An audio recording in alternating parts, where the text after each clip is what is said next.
受防空风台外围环流甲东北季风强盘效应的影响，东部雨水真高，宜兰嘛是直直落大雨，落出灾情佮淹水。伫所有地站连外道路是拢断去，淹水上严重的所在，水是因一站流悬，所以各军地站也已经出动救援。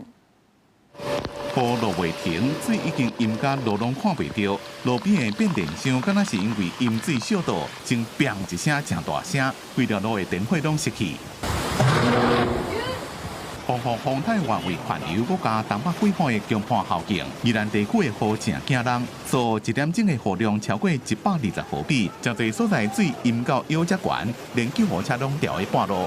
快点过腰了，赶快出来！水愈淹愈悬，消防人员用手电船把人救出来。行动无方便的10大人是由消防人员挨出来。到8日暗10点半，已经救援27个人，撤离112个人，总共139个人伫咧所电工所灭断水。偌久唔捌拄过这么大哦！照顾你一下子水就跑出来了啊，回到客厅了啦，也是有一点紧张，也会怕啊。所对外路拢淹水，要救援真困难。开船呢？南洋隧道，看你去开船。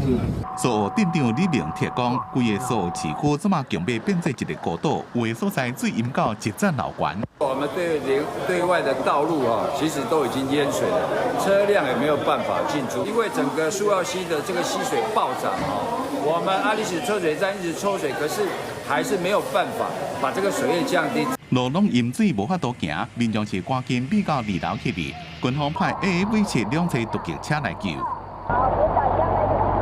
气象署讲，风台暴风圈已经进入南部的陆地，有可能伫咧拜三尾暗左右登陆屏东，会继续观察风台减弱的程度，决定改度警报的时间。下午到傍晚这之间就会接近我们的屏东这一带的陆地。此外，它可能在明天的晚上到深夜这段时间，就从台东到屏东交界这一带逐渐出海。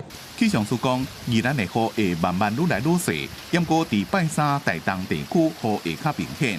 一个面北的归人北海岸也会注意雨会正大。记者综合报道。